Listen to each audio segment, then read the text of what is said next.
Hey guys! Today's video is going to be another disability discourse, and this one is going to be about traveling with a disability.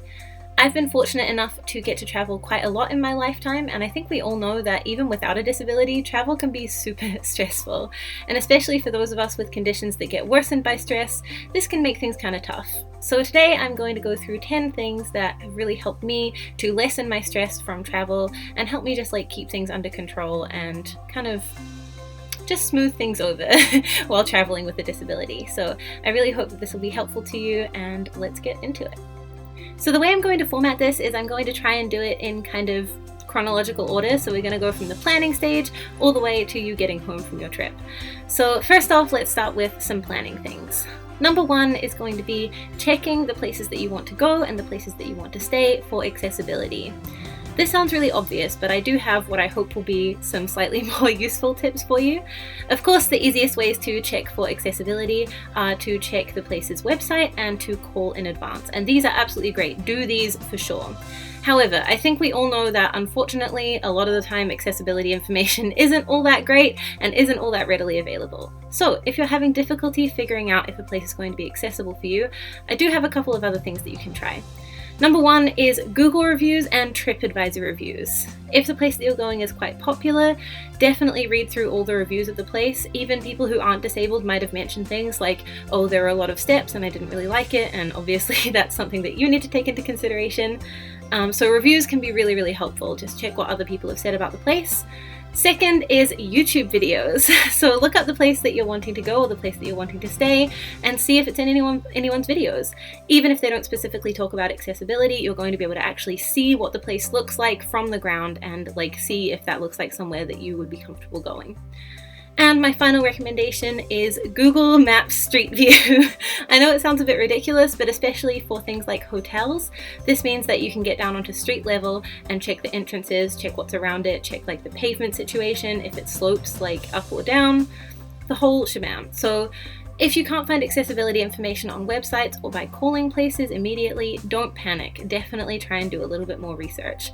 I would say start planning as early as possible just to get all of this stuff out of the way so that you can be as comfortable as possible that you've chosen the right places to go to.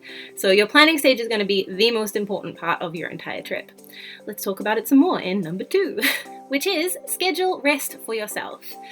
I think that it's really easy when you're planning things to get kind of carried away and plan out 2 or 3 big things to do every day because you just want to do so much. But I think one of the most important things in your planning process is to be realistic. Can you really do a big day and then do something else that night? Is that really realistic for you? Because it's better if you plan things so that you do have rest, and if you don't need your rest, if you're feeling fine, you can go out and do whatever you want to do and just wander around and things. But if you do need your rest, then at least you have that there. I think this is a way better way of doing it because there's nothing more devastating and disappointing than planning to do something that you're really excited about and then just not being able to. So plan as though you'll need some rest and put in rest days. My best recommendation for this is to alternate days. So have one day where you do something that's really strenuous and big, and then have another day where you do something like, say, a bus tour, for example, where you're just going to be sitting down a lot. You can still enjoy the sights, but it's something that's a little less strenuous for your body. So yeah, definitely plan in enough rest and be realistic with your planning.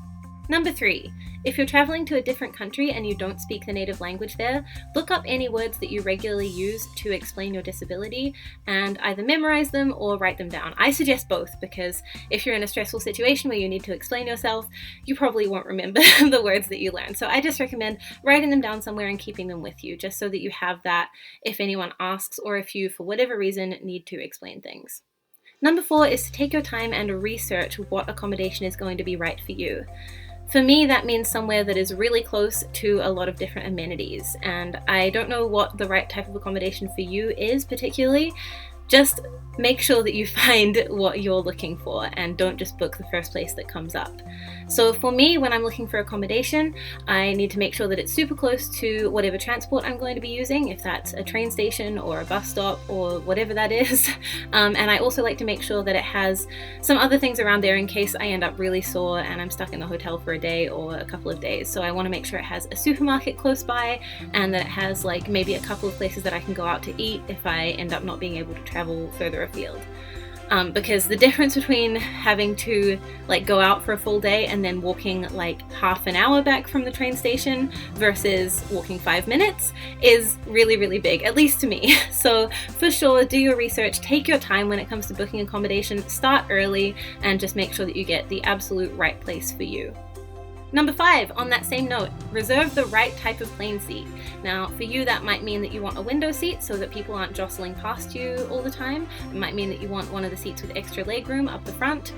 For me, that means I want an aisle seat because I need to get up and walk around the plane. We'll talk about this a little bit more when it comes to keeping yourself as healthy as possible on the actual flight if you're doing a flight. So yeah, if you're going anywhere by plane, make sure that you get the right plane seat, because if you have a flight that's longer than like a couple of hours, it makes all the difference in the world where you're sitting. Number 6 is pack for the worst case scenario. For example, if there are certain devices or medications that you don't use all the time, but sometimes when things get bad, you use them and they're helpful, bring them along. There's no harm in bringing things just in case. As I said at the start, travel can be really stressful, and for illnesses that are like related to stress, that can mean that you have flare-ups, so it's worth having those tools with you. Plus, there are all sorts of things that are going to be different, like you might be walking more, you will have had possibly a long flight. All these things can factor into pain levels and just like general illness levels. So if you have things in your arsenal that you wouldn't normally take at home, bring them anyway. Just have your doctor write a catch-all note for you saying which medications you are going to be bringing, and have him put, or her, put all of the medications that you might possibly need, and just bring it all along. There's no harm, and it'll make you feel a whole lot more comfortable with your travel as well, knowing that you have options. Number 7, bring anything that is vital in your carry-on bag. I've only ever had my luggage lost once, but it's really not worth the risk to put your like life-saving medication in your hold bag and then to have it get lost. Anything that is completely vital to your trip and your experience, put it in your carry-on or have it in your handbag that you're going to bring on the plane. Another thing that goes along with this is anything that's super vital and small, like life-saving medications, like I mentioned before, pack them in 2 separate locations. So while you're traveling, have like one on your person and then one back at the hotel, just to make sure that if anything happens to one lot, you still have the other lot. It's just worth it, once again, for your peace of mind and for these just-in-case scenarios. Number 8 is going to be all about flying. Now, long-haul flights, I'm talking like more than 3 hours, can be pretty stressful to anyone's body, and especially anyone who already has some bodily, like physical issues going on. So there are 2 main ways that I would recommend dealing with this. Number 1 is you can go the medicated route, which is fine. If your doctor thinks that it's fine for you to do that, go and check and say, is there anything that I can take that will help me deal with flying. If that's a sleeping pill or if that's some pain meds, whatever that might be, just take their recommendation and you can take that if you want. If you're not comfortable doing that, or if you can't do that for whatever reason, I do have a couple of like non-medication flight tips that I often do. So whichever ones of these are possible for you. If they're not possible for you, then obviously don't worry about them. Number 1 is to bring a bottle of water and make sure that you are drinking really regularly. Flights can be super dehydrating, and I don't know why, but for whatever reason, when my body gets dehydrated, my inflammation goes up to like level 15, and it's awful. I hate it. So definitely remember to keep drinking. The second thing is, like I mentioned, I always get an aisle seat when it's possible, and I try to get up at least like once an hour and just have like a hobble up and down the aisles. So I do that. And if you can't do that for whatever reason, try and do some like stretches and just move around a bit in your seat, just to keep your joints and body moving and to keep the blood flowing, because sitting still for like 8 to 10 hours it's not fun when you go to stand up. It's just not. And the final thing that I recommend is wearing big, comfortable shoes. Everyone's feet swell during long flights, but especially if you have an inflammatory illness like I do, your feet will get like double the size. So I usually just wear slippers, or to be perfectly honest, so I like get on the plane and just like have my slippers on so that because I take my shoes off during the flight, and I highly recommend doing that because your feet swelling up inside your shoes is like not a pleasant sensation. So take off your shoes at the start of the flight and bring big shoes, because at the end of the flight when you go to put your shoes back on, if you brought regular size shoes that fit you normally, that you won't be able to get your foot inside it. So wear some comfortable shoes that have like a bit of room inside. So yeah, that's my advice for flights. Flights I think will always be a bit stressful on the body, and you'll kind of feel pretty terrible at the end. Like even a regular, totally healthy person will feel pretty shitty at the end of like a long haul flight. So bear that in mind. It's normal to feel pretty terrible after a flight, but there are some things that you can do to mitigate it a little bit. Number 9, if you're traveling in a group, don't hesitate to split up if that's going to make things easier for you and if that's a safe thing to do. I think that often traveling in a group for a disabled person can be tough, because you end up in this catch-22 situation where if you don't go to do all the things that your friends and travel companions want to do, you feel guilty because they have to like stay behind and can't do the things that they wanted to do.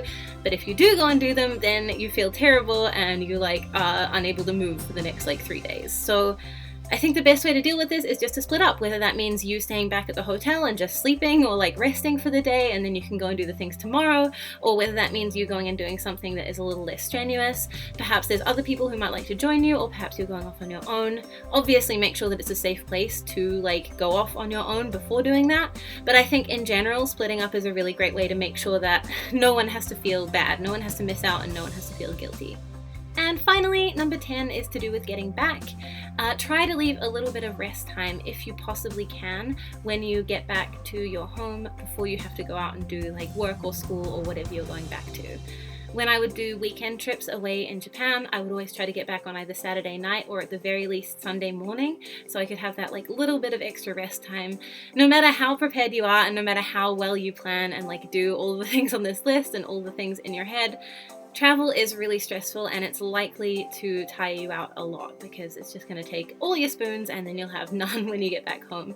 It's easy to keep going in the moment when you're like in this amazing new place and you're exploring and you're having fun, and often when you get home you'll just be like and just fall over and not be able to do anything for a little while. So try and give yourself that little buffer zone before you have anything really important that needs to be done at home.